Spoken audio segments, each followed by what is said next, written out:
Яго вусны усміхаюцца, і ён мякка крынае яе шчаку, ахінае яе рукой. Сонечны праменьчык падае яму на твар і адтуль пераскоквае на яе, казача скуру. Яна жмурыцца. Ён цалуе яе ізноў, ён такі пяшчотны з ёй, ласкавы, быццам бы і не было тых момантаў дзікунства, трапежнасці, калі яго рукі сцісквалі яе цела, вусны прагна ўбіралі скуру, а яго плоць рвала яе плоць, паглыбляючыся ў яе, як драпежнік паглыбляецца ў адтробы. Яна выцягваецца ўздоўж яго, прыціскаючыся да яго ўсім целам, і ён ізноў цалуе яе, мякка прытуляючы да сваіх грудзей. Ёй так хораша ляжаць для яго, адчуваць яго гарачыню, пухлую скуру і крапкія цяглы, густы волас на яго грудзях і жываце сваёй шаўкавістай скуры. Калі ён гладзіць яе спіну, ягадзіцы плеч, карнае губамі яе шыю, апускае твар у ямку паміж плячом яе шчакой. Яго вусны цалуюць яе там, цалуюць горача, пяшчотна, палка.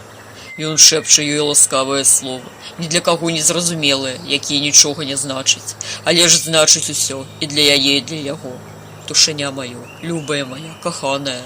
Яны проста ляжаць, прыціснуўшыся, зліўшыся адно з адным на ложку, купаючыся ў дзённым святле. Чаму ты зрабіў мяне марай, каханы, запытвае на яго, пазіраючы ў вочы. Таму, што ты мара, смерць і жыццё, забойства і нараджэнне герояў. Ён глядзіць у яе вочы, яго твар хлапеча, вакол вачэй маленькія праменьчыкі зморшчынкі. Яго вусны выгнуты духою, як лукамура, пачуццёвыя, цяпер не жорсткія, такія, да якіх хочацца праціснуцца сваімі, каб не разнятноўвацца ніколі. Гэта не так, і я, усяго толькі дзяўчынка, ціха кажа яна.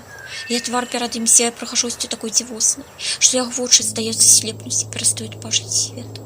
Яны бачаць толькі яе, лашаць яе, асвятляючы кожную яе рысу, быццам праменьчыкі сонца песні дзівосна крышталі. Яна такая прыгожая, што яго сэрцу балюча. Яго каханне глядзіцца ў люстра яе кахання, адлюстроўваючы адно, яны зліваюцца і паміж імі загараецца полымя, у якім згарае ўсё, што не належыць гэтаму іх пачуццю. Ён гладзіць яе шчаку рукой, яна вялікая, цяжкая, цёмная. Яна прыціскаецца да яе вуснамі, і яе пацалунак жжэ яго, нібы тонкае пяшчотнае джала, лязо, працінаючае яго ў самай глыбіні, аж да сэрца. Чараўніца моя. Ціха кажа ён. Ты і смерць, і жыццё, і ўсё магчымае і немагчымае для мяне. Я б аддаў табе цэлы сусвет. Але ж такая маласць нягодная цябе. Таму я аддаў табе сябе самога, усяго цалкам. Я ўвесь твой. А я ўся твая, ціха кажа яна. Яе вочы сяюць шчасцем і пяшчотай. Як гэта магло адбыцца, што мы сустрэліся, ціха запытвае яна, што ты мяне знайшоў. Я ніколі не губляў цябе, каханая. Яго вочы мякка пазіраюць яе вочы, пуста дыхаюць насупраць вуснаў. І нічога страшнага насамрэч не было, ціха запытвае яна. Было, але ж не насамрэч. Гэта былі сны, страшныя і прыўкрасныя. І заўсёды у кожным з іх я быў з табой побач. Ён кранае яе шчаку, яна прыціскаецца да яго рукі губамі. Ад яго прыгажосцю яе захоплівае сэрца. Уся моя. Ціха кажа ён. Моя, цалкам і поўнасцю. Да кожнай жылачкі, да кожнага ўздыху. Да кожнага руху тваёй душы і іскры духа, толькі моя, іншая болей, бо ж моя ўлада над табой моцная, мацней за ўсе сілы сусвету. Ты авалодаў смерцю, каханы, ціха запытвае на яго, усміхаючыся. Я авалодаў жыццём, любая. Сур'ёзна адказвае ён. Яго вочы акіян святла, у якім яна тоне і губляецца ў бясконцасці. Яна плыве на ім, як на лодцы, губляецца ў святле, лежачы на яго грудях. Яе шчака прыціснута да яго шчакі. Іх подых сліваецца, і грудзі рухаюцца разам. Фенрыр, ціха шэпчэ яна, воўк мой, складаючы сусвет. А ты, тая, каму няма назвы, красуня моя, багіня над усімі багамі, бо ж мара валодае ўсім. Яе серп жне і адчыняе браму, і калі падаюць каласы, агаляецца зямля, якая гатовіцца прыняць плоці семя айца. Ты, зямля моя, цёмная глыбіня, бязмежнасць космосу. А ты, маланка, прыцінаючы мяне, вогненны стоўп і залаты дождж, які ахінуў танаю, вагонь, які гарыць у маіх вантробах, велічы славу сусвету. Яна не ведае, што яшчэ сказаць яму, у яе болей няма словаў. Ён усё, воўк і воран, і дрэва, і конь, і леў, і навальніца, і трон, і калясніца, і той, хто ёй валодае, і хто сядзіць на троне, і кіруе канямі, і скарае льва, і каму вораны спяваюць свае чорныя спевы мудрасці. Той, хто праглынае і разарвае плоць, каб вызваліць яе птушку сірыну. Дух жывы і гарачы, ён Бог чорны і белы, і рот і стрыбог, вецер вольны і самое неба, і тое, што вышэй за яго, тое назву, чаму яна не ведае, затое ведае ён, ведае яго пясмешная, але ж якая пяшчотная яго рука, якія салодкія яго вусны, з якіх яна п'е ваду жыцця. Праз вусны яго святая кроў уваходзіць яе, і яна прымае яго семя, якое яе платняе, і з'ядноўвае з ім. Яна гладзіць яго чорныя валасы, і укладае яго галаву на сваіх грудях, і ён ахоплівае яе рукамі. Фенрыр, Фенрыр, ціха шэпче яна і усміхаецца. І ён смяецца, утыкаючыся тварам яе цела, прыціскаючыся до грудзей і лбом шчыкамі, убіраючы носам яе пах. Я хацеў бы быць тваім ваўком. Ціха кажа ён ёй.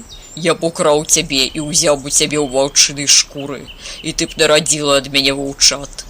Ён ціха рычыць, яна смяецца.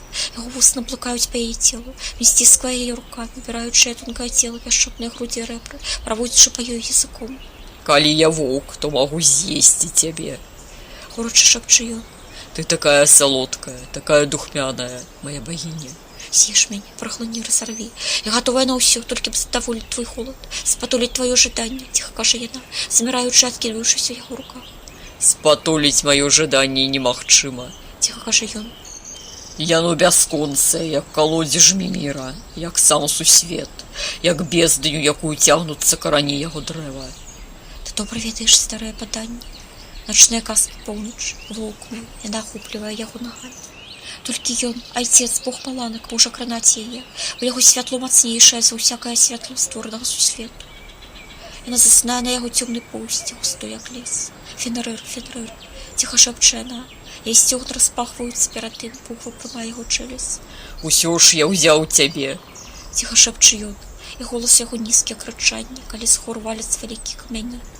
Я забраў цябе ў яго, бо я больш, чым чалавек. Я ён і я звер і Бог, і цяпер ты гатовая ўмесціць мяне ўсяго, айца нябёсы ў пекла, вогненнага ваўка і аднавокага бога забойцу, які 9 дзён вісеў на дрэве, бо адно маё вока бачыць святло, а пусты мой глаз бачыць цемру, і таму я тут і там, і мне вядомыя таямніцы перавёрнутага сусвету, тыя, што хаваюцца ў яго каранях. А яшчэ я леў, лежачы ля ног баранка, ля тваіх пяшчотных ножак. Ён хіляецца да яе і кранае яе стапу вустам. Яго губы выбіраюць яе пальчыкі, яна смяецца.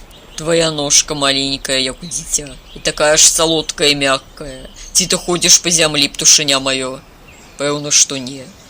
Ён прыціскаецца да яе скуры вустамі, цалуе яе ступню, шчыкалатку, лытку сцягно. Яна смяецца, выпіраецца стапу ў яго далонь. Яго рука напалову больш за яе нагу, і ён пяшчотна сціскае яе ножку ў далонях, прыціскаючы яе да сэрца. Тушачка моя, маленькая моя богиня, величная погрозная. Он усміхаецца. Я, твой раб и твой слуга. Я стварыў цябе, каб пакланяцца табе, каб пагуляць цябе, дзяўчынка моя. Я створана для цябе, каханаму, ціха кажа яна. Яны ляжаць побач. Яна выцягвае нагу і прыціскае сваю ступню да яго ступні. Яго скора цёмная і грубае ў параўнанні з ёй, а яе белая, пяшчотная, мяккая. Насмяецца, калі бачыць іх ступні побач. Як можна быць такім вялікім, здзіўлена запытвае яна. Моя нага ў палову менш за тваю. Гэта не я вялікі, а ты маленькая, золотка маё, птушачка. Ён ахоплівае яе, яна хавае галаву яго на грудях. Ты раскажаш мне казкі, ціха запытвае яна. Канешне, любая, які жадаеш, у мяне шмат казак, ты ж ведаеш. Ён цалуе яе густыя чорныя валасы. Моя маленькая вучаніца, моя каханая. Бог мой, айцец мой, мой настаўнік, уладар майго сэрца, ціха адказвае яна. Шчасце ахоплівае яе і яго, бязмежнае, чыстае, салодкае, балючае. Але ўсё непатрэбнае, неістотнае засталося ззаду, і цяпер вакол сяе толькі чысціня кахання, адзінае, што існуе ў свеце.